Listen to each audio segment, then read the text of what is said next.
This is HOVERAir X1 Pro, and today I'll show how you can change the voice settings on this drone.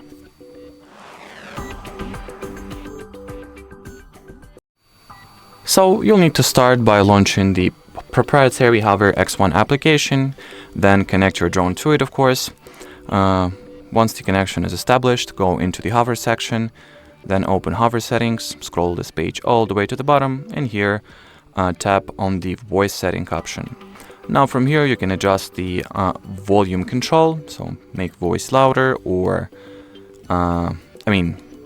increase the loudness of voice recording or decrease it respectively, as well as switch on or off the Find My Hover option. And well, as far as this little video goes, that'll be it. So thanks for watching and bye bye.